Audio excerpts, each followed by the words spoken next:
how to talk about climate change. Why is this important? Climate change is an important topic that most people consider is something that they're concerned about, and they do think it's happening. 72% of Americans think that global warming is happening. However, oh, there we go. Few of them are talking about it. So of those 72% who think that global warming is happening, only 36% of people on average across the country are talking about it. Why does this matter? Because when we don't talk about a problem, it doesn't seem important. And if it's not important, then we don't have to do anything about it. And if we're not doing anything about it, then our leaders are not going to be doing anything about it either. It also leads to a lot of misconceptions because we're not having a national climate change conversation that's very robust and based in facts. People get these ideas that are not actually based in facts. So the leading perceived cause of climate change in the United States is plastics. In reality, plastics are only responsible for about 3% of greenhouse gases, and 72% of greenhouse emissions are caused from burning fossil fuels. Only 30% of Americans think diet can affect climate change. In reality, Project Drawdown, which is an organization that looks at various ways we can solve the climate crisis, has listed a plant-based diet and less food waste as the two top ways that people can make a difference at home in the climate impact. Less than 20% of people think renewables have gotten less expensive. In reality, solar prices have gone down 90% in the last decade. And less than 25% of people think there's a scientific consensus on climate change, when in actuality, 97% of climate scientists agree that it's a problem, it's us, it's serious, we need to do something about it. But together, we can break the spiral of climate science. So the problem is that when people don't hear anyone talking about it, they don't think it's that bad, and they don't think other people think it's bad. So they don't talk about it. Then we don't work on the solutions. Then it gets worse, and the cycle just keeps repeating itself.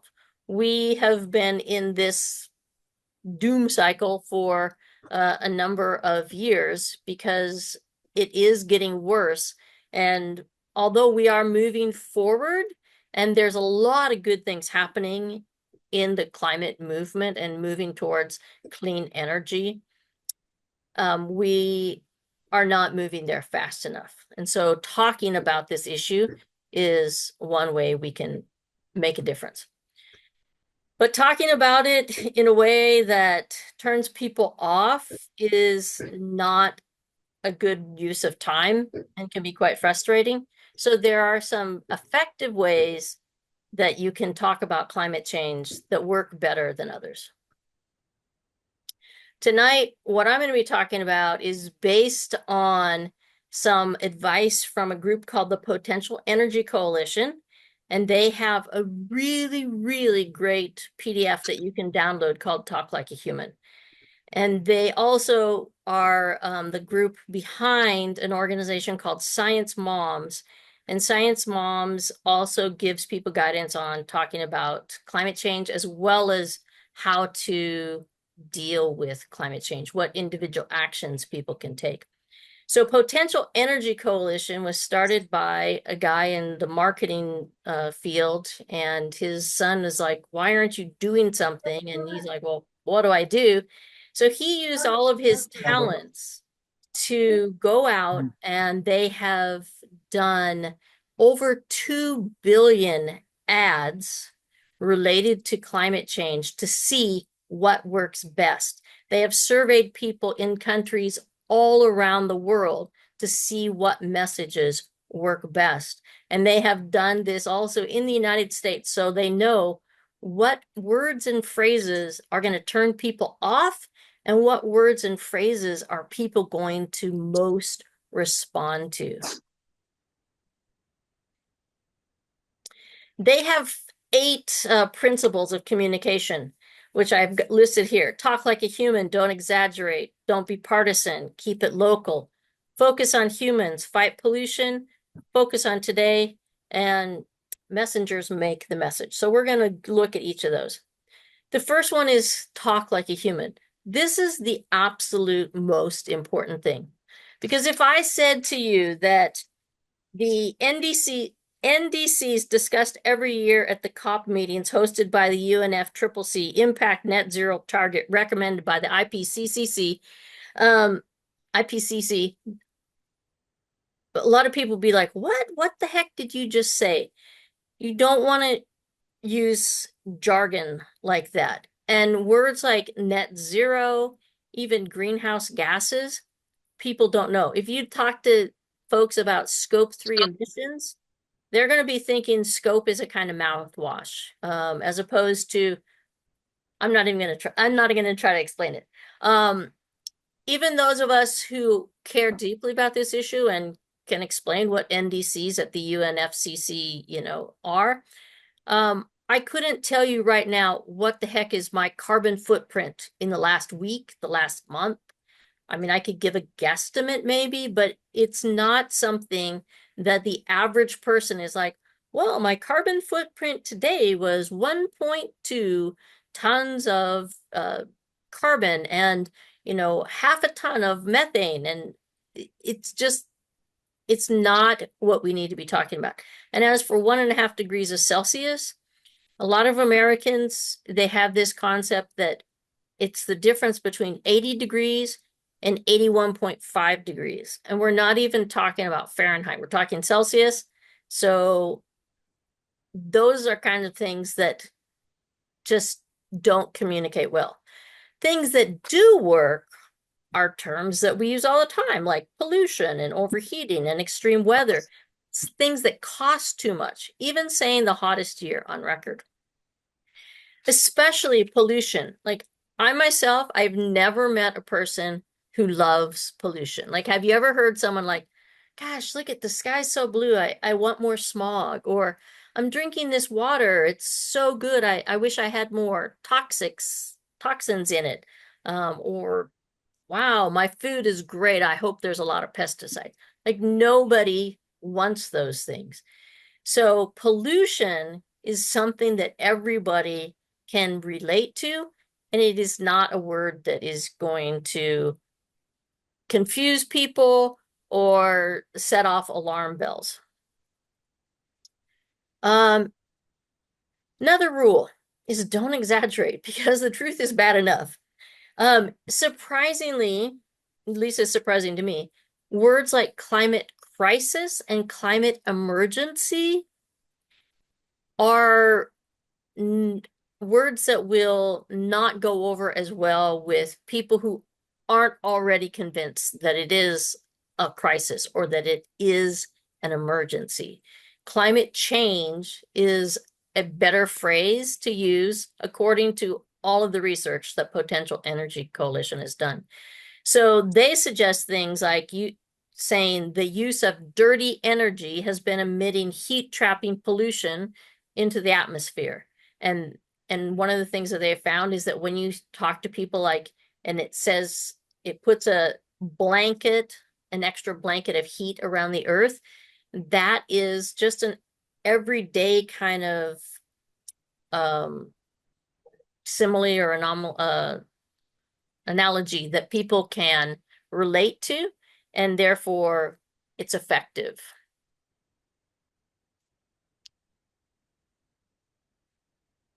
This should be kind of obvious, especially in the middle of an election year, that nonpartisan conversations go over so much better than anything related to politics. The Potential Energy Coalition has found that just including the word nonpartisan in your conversations, or saying this isn't political, it immediately drops people's defenses. And when you talk about our community, our city, our state, and you talk about safe and clean energy or conservation and preservation, those things have much broader appeal than the things that are considered more political, or, something that you have to be an environmentalist to care about. So saving the planet, it works really well with environmentalists, but if you don't see yourself as that, that is not going to impact you the same way as protect my community. Um, Anything having to do with sacrificing, forcing people to do something, or banning things, those do not go over well. And obviously anything political. One of the things that Potential Energy Coalition also talks about is keeping it local. So here in California, we could all talk about wildfires. I don't think there's anybody in California who could not have a conversation about wildfires in our state. I know someone who was evacuated a couple years ago, as I said. I know someone who was evacuated during the Camp Fire. I have friends down in Southern California who this year had to evacuate themselves and all of their rescue horses from their farm in the lake fire. And even if people don't know someone who's been evacuated, we've all had to deal with the impacts of wildfire smoke. So that makes sense right here in California. But if someone's in Texas, what might make sense for them is to talk about the impacts of Hurricane Beryl or the one that's coming through there now. If you're in Vermont, the last 2 years of flooding are going to have a lot more impact than talking about something that is not impacting them. So keeping it local, it makes it easier for people to understand and relate to, as opposed to talking about what's happening in Pakistan or India or South Africa, South America. It makes more sense for people to understand what's going on in their own area and to talk about that. And it's also important to focus on humans. People care about people and the things that they enjoy doing with other people, with their families. They care a lot more about that than the concepts. The idea of like, oh, I want to save the rainforest or save the Arctic. I want to save the planet, save the animals. There are people that those messages appeal to, but not as much as talking about how climate change will impact you personally and your family. But one of the interesting things that Potential Energy Coalition has found is that preventing loss is more impactful than the projected gains. So saying, if we don't stop polluting, ski season in Tahoe could be shorter. Or for me, like you see, I have my background here is, I'm not sure if these are redwoods or sequoias, but for me, my kids and I, we used to love going out to visit the redwoods and the sequoias. And, that's one of the things that makes California, California, right? We've lost 20% of our sequoias in this state over the course of just 5 years due to drought and wildfire. So I could say to someone, if we don't stop climate change, we could lose these magnificent trees that we have enjoyed visiting with families and with friends and on vacations. Magnificent trees that have been here for 2,000 years, some of them, we could lose those if we don't change. So things that are local and that people enjoy doing, the idea of losing those has more impact than saying, hey, if we solve the climate crisis, we're going to have a lot more green energy jobs. We're going to have, cleaner air.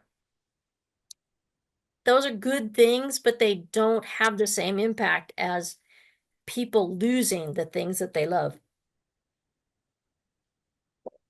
So good words to use, high energy bills, water shortages. Here in California, we're used to drought.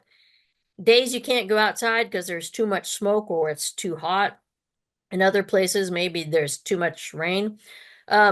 They did this before the current election cycle, so I'm not sure if I would jump into high food prices due to climate change at these days. However, there's a lot of data out there that does talk about the impacts of climate change on food production and food prices. Spain is one of the world's largest exporters of olive oil, and they were having severe drought and then severe floods, just like we had in California, wiped out a lot of the olive oil crop and drove prices up. India, one of the world's largest exporters of rice, they stopped exports of non-basmati rice to make sure that they had enough for their own country because they've had such high heat and drought there. I mean, there are so many things. And in the United States, in Georgia, most of the country's peaches are grown there. They lost 90% of their peach crop one year due to extreme weather. So things like that are both local and they have an impact on your quality of life. If you can't afford to buy food, if the drought or the floods are destroying it, that makes an impact on all of us. Fight pollution, not climate change.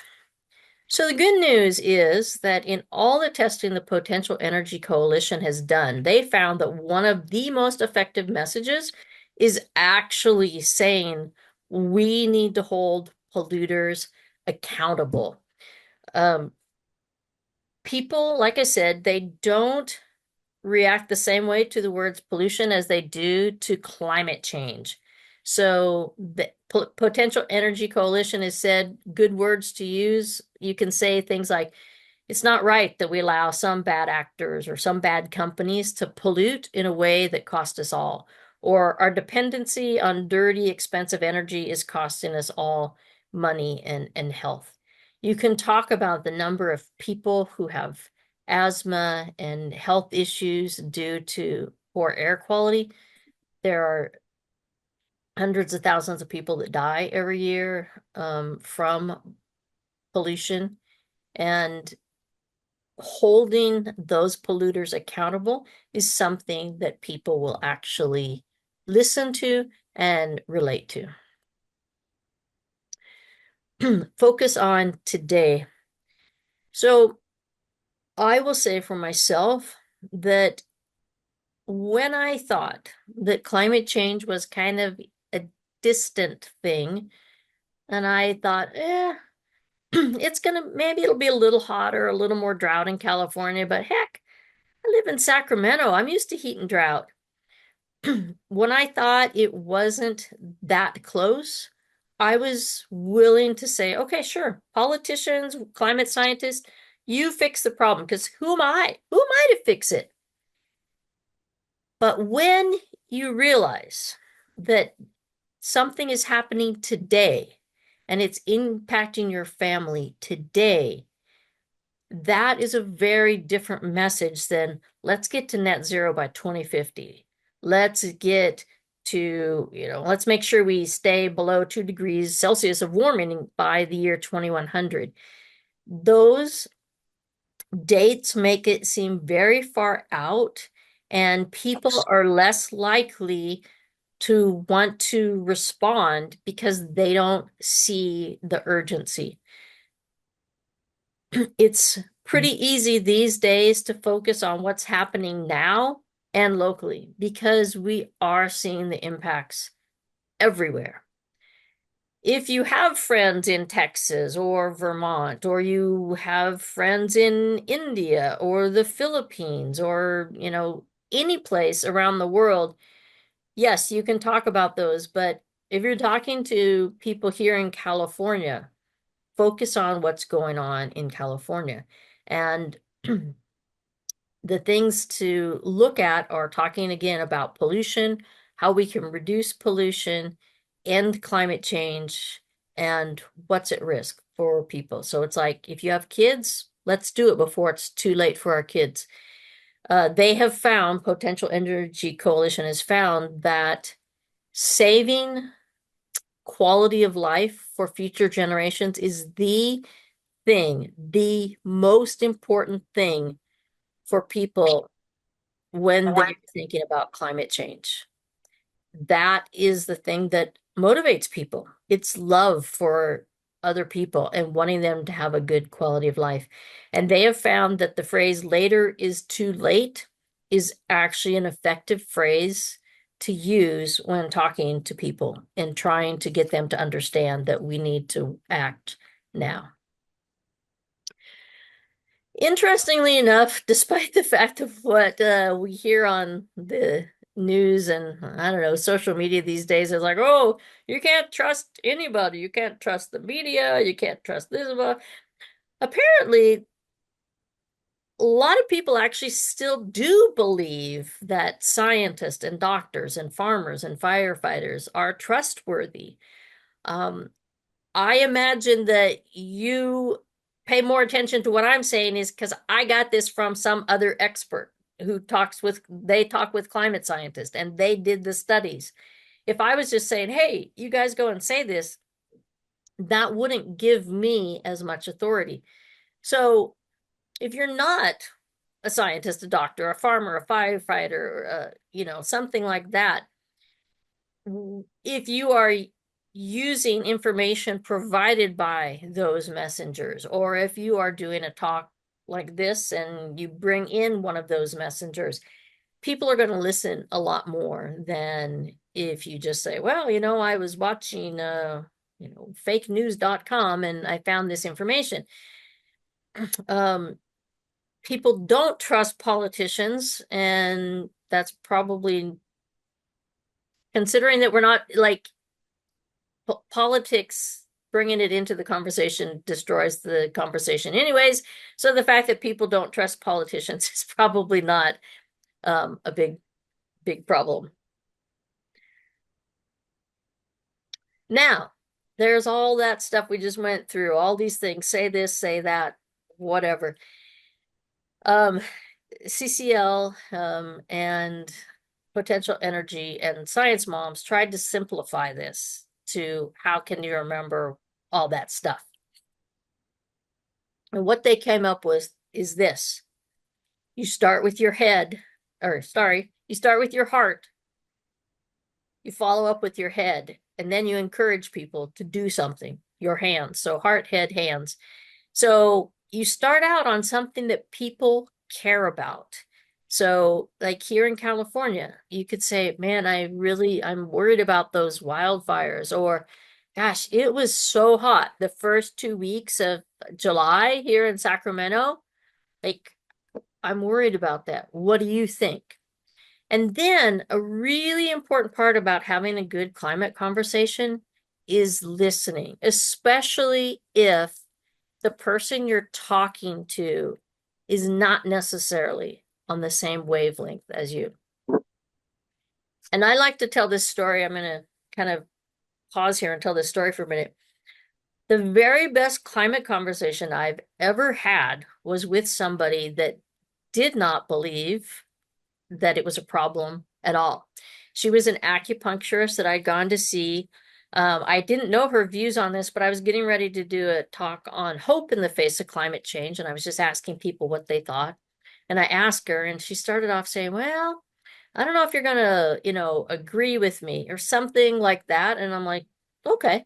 So I listened to what she had to say, and we did not agree because she believed it's a hoax, and that her belief was that Bill Gates has been buying up all the farmland in America, which is true. He's now the largest private farmland owner in the country, and that he was trying to get everybody to become vegetarian, and that's not good for you health-wise, in her opinion. And he was doing it all to make money, and there's other people helping him and whatnot. So she was telling me all these things, and I was just basically listening. I wasn't trying to change her mind. I wasn't saying you're wrong. I just wanted to know what she thought and why she thought that. And after I left, I thought about her main objection, which was, I think people with power and money are trying to get me to do something that is unhealthy so that they can make money at my expense. And I thought, wow, you know what? I agree with her. The difference is, I believe the people with power and money are the oil companies that have been making $1 billion a day for decades and don't want to give it up. They're trying to get us to do something that is unhealthy, which is to continue burning fossil fuels, which we know are dangerous to our health and are destroying the climate. And they're doing it for the sake of money. But when I listened to what she was saying, I realized, like, wow, we actually have something in common.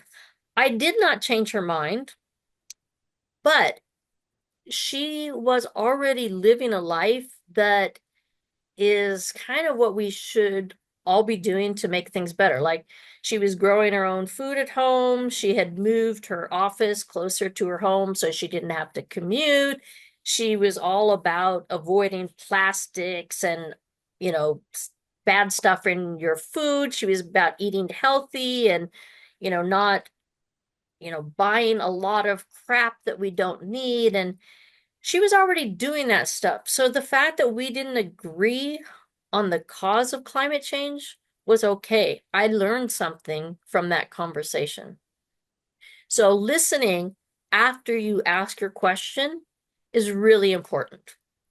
So after you try to relate to something important to someone, what about your kids or my kids or what's happening, the wildfires, the smoke, then you can bring up some facts, because we don't want to leave facts out. You just don't want to start with them. So that's when you can bring up things like the world's heating up 50 times faster than it has at any other time in history, or this is the hottest summer on record. And then I'm sure they'll have something to say. Again, you can listen and ask questions.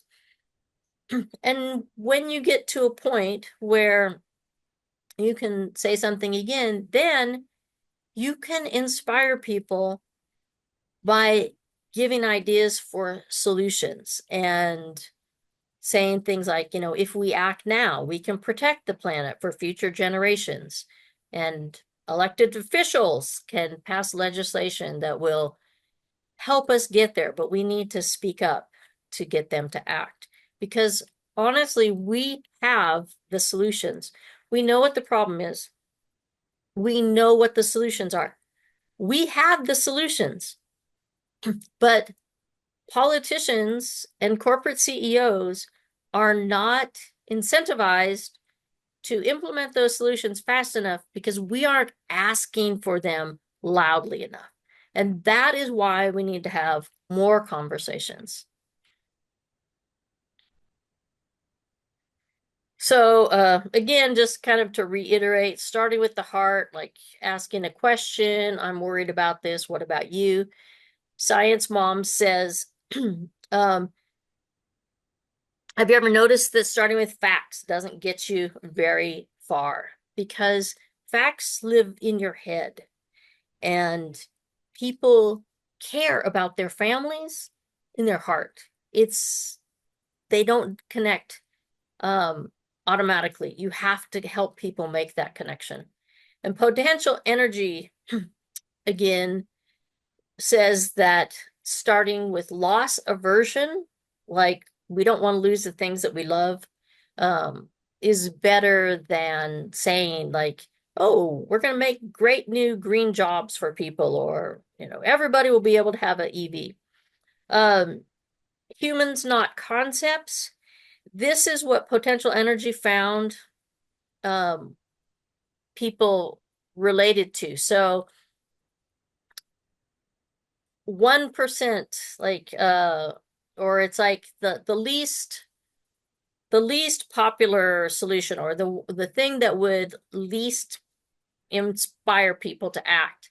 Increasing jobs, increasing economic growth, reducing social inequality. Climate justice is a great idea, but it does not motivate a lot of people. When you start talking about air and water pollution, you get more people saying like, oh yeah, I'm going to take some action. And this is what they found from running ads and then seeing like how many people click on this, how many people fill out forms, how many people do stuff. Protecting ourselves and our families from extreme weather got more involvement. And again, protecting the planet for future generations. Protecting the people you love is the biggest reason people take action on climate change. So once you figure out what it is that they connect to, what they love, what's important, you can use your head, bring out the facts and the data. The science mom says that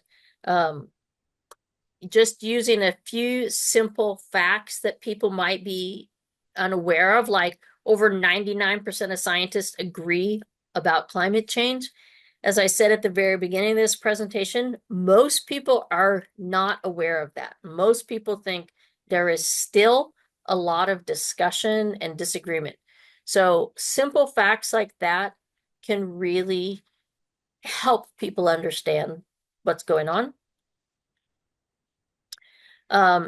And potential energy gives this tip. They say, if you say within 5 words the term climate change, like that has the most impact. So somehow you have to figure out like how to say climate change is reducing crop yields and raising food prices. You have like 5 words to get your message in there with the phrase climate change. So that's one that I have to work on, the whole five word thing.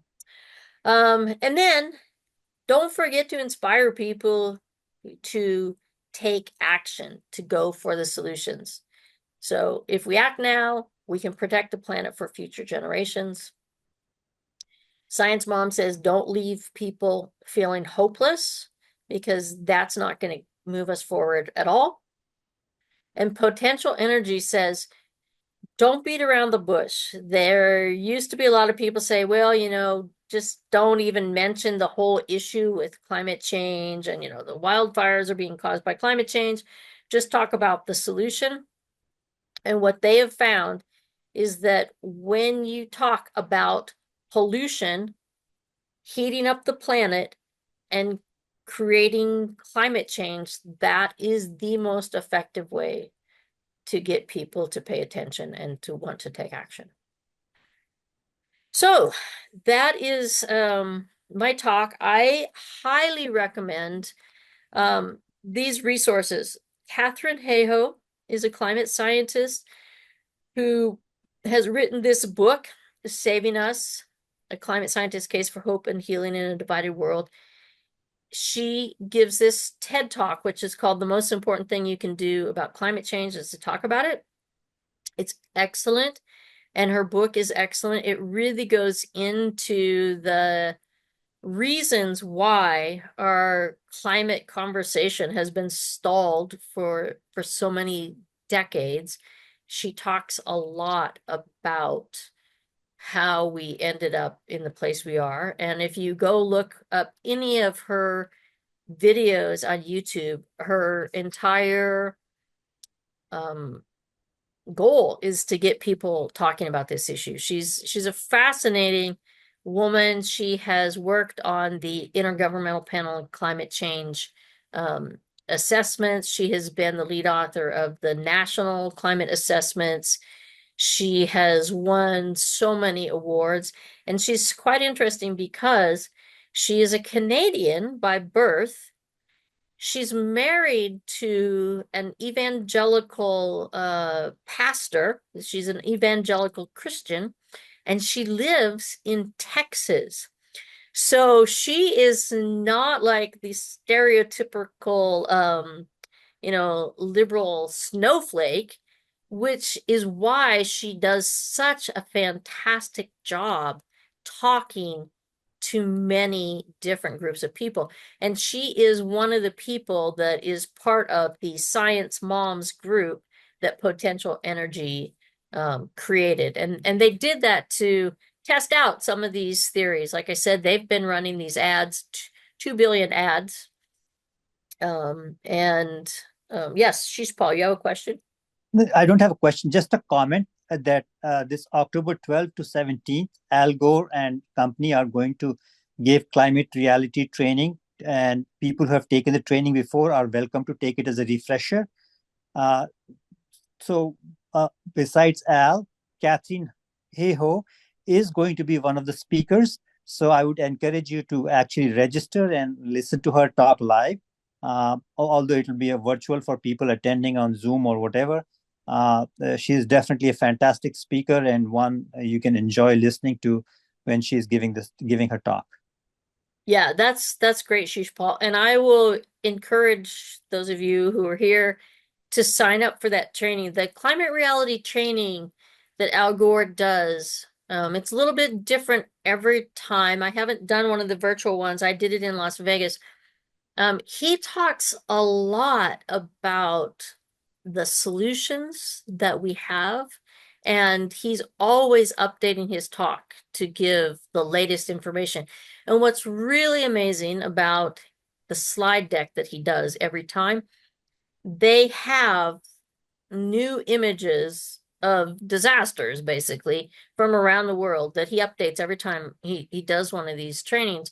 And there's part of me it's like, well, what potential energy says is talk to people about what they care about, not all the facts and figures. And Al Gore has a lot of facts and figures in his speech, but the visuals in those speeches are phenomenal because you see the impacts on humans around the world. And a lot of people don't go out and look for news about what's going on. I don't know how many people paid attention to the fact that 1/3 of India or Pakistan was flooded a few years ago, a third of the entire country, or that, 1,300 people this year died in the Hajj pilgrimage to Mecca. But and he doesn't go into all of the global stuff. He has some of that, but the images that he has and the information in that training is absolutely phenomenal. And even if you say, well, Potential Energy Coalition says keep it local and talk about what people care about, just having the information that is provided from those trainings is really good. And it is kind of one of those things like you do have a he's not really a trusted messenger because, he's a politician. So people will be like, oh, Al Gore said it. Some people will be like, oh, Al Gore said it. And others are like, oh, Al Gore said it. It's great training though. And if you are interested, I highly encourage you to take that training. So thank you for saying that, Sheesh Paul. And that's it. CCL does do this thing on talking about climate change. So if you want more information, you can go there. Check out potentialenergycoalition.org, sciencemoms.com. All of them have information on how to talk about climate change. And that is it for me. And I will take any questions or comments. So thanks for doing this, Lisa. I really appreciate you coming in for James Sturr, who was had to deal with the family emergency. and we'll have him some other time. So really appreciate that. And to some of the people would probably listen to this on a recording because they have either family emergency or other things to take care of. But welcome all of you who are maybe listening later, and those of you who are here. Much appreciate your attendance. Yes, thank you. Any questions? Yes, Kristen. Yeah, so I was wondering potential energy when they did their I don't know, stuff of what was effective. Is that across all cultures that it just seemed to be more effective, these particular words, or um, was it just kind of localized? Um, you would have to drill down on that. I think this particular talk like a human is somewhat specific to the United States, but not everything, right? Because no matter what, you're going to want to avoid buzzwords that people don't know, and no matter what, you're going to want to keep it local. Some of the phrasing, like, will it change from country to country? I suspect it might, but I do believe that the whole idea that the most important thing to motivate people is protecting future generations. I'm pretty sure that was across the world. Okay, I yeah, can't say the rest of it, but I'm pretty sure that I saw that that was across the world the number one reason people cared about this issue, which makes sense. yeah. I was wondering if it was United States specific. So it Yeah, sounds like that's a good question. yeah. Um, they have a great video on their homepage of John Marshall, who started the organization, talking about some of the studies that they've done. And you can also go and look at some of the ads that they've done. Um, it's really interesting the different things that they have tried. Science Moms has a social media account, and you can find some of their videos. I mean, like they tried humor, they tried, sob stories, they tried, flat out facts. They have done a lot of different things to figure out what works. And this seems they've finally said, okay, after 2 billion impressions, we're pretty sure that this is the Right. answer. How do you Pretty become? good. Oh, I was just going to ask, so you want to have these conversations, but how do you become like the person that everybody avoids to have those conversations? How do you avoid becoming the person that everyone avoids? Like, yes, exactly. Um, don't like I was saying, when I talked to acupuncturist, I did not say you're wrong. I didn't I asked some questions, and if I had known her better, maybe we had a different conversation, but don't try to convince people in one talk, like if you know that they're against it. Um, and just kind of keep it friendly. If they don't seem willing to talk about it, leave it for that point. And then maybe that leaves a door open for you to come back later. Um, go ahead, Sheesh Paul. I also found that there are some uh, have very fixed ideas and are almost combative to the point, when you engage them in a discussion. I think it's best to leave those kinds of folks alone because there are going to be many people who belong to the flat earth society, and there's no way you could convince them that the world is round. So you have to figure out battles you want to win, which battles you want to call a draw, where you want to basically listen and leave, or just basically try to bring it as close to home as possible. Does it affect your family? Does it affect your friends? Does it affect your neighbors? And if those things don't click, then I don't think anything else will. So, And if you focus on pollution as opposed to the climate crisis, you're going to have better conversations. yeah. Um, But you said you're in Yolo County. Are you like out in the boonies? Yeah, in Zamora, which So is, sorry, that's my dog conservative. squeaking. So, So you're in a conservative red area? yeah, I'm thinking there's a whole bunch of farmers around us. So, almond growers and everything. And yeah, yeah, it can be pretty red at times. So, so I would say like, somebody's growing, Water almonds. issues. You could ask them like, so Yeah, gosh, it was so hot this summer. Like, does that affect your almonds? yeah, Or what about the rains the last 2 winters? Does that affect your almonds? You could even say like, man, I read that in Georgia, like they lost 90% of their peach Peaches. crop. And in Wisconsin, they've been losing their apple crop, and up where in Vermont, I think they've been losing. I don't think they've lost the crop, but they're having less maple syrup production. right. So you could say like, how is it impacting you? And if you don't mention the word climate change, like they are gonna give you an answer because you're asking about them and their life and their livelihood. And so you can kind of go from there and see what they have to say because I'd be interested to know what they have to say. Right. And Yeah. then you I could yeah. ask them like, do you think that has to do with climate change? And, feel them out. Hmm. Gotcha. Thank I you. think there's a very interesting article that came about a few days ago talking about how farmers in California are moving from nut production to basically producing agave. Basically, that will produce alcohol. It's like instead of having nuts from California, we probably have more alcohol because the climate is forcing them to essentially grow a different type of crop that is more heat resistant.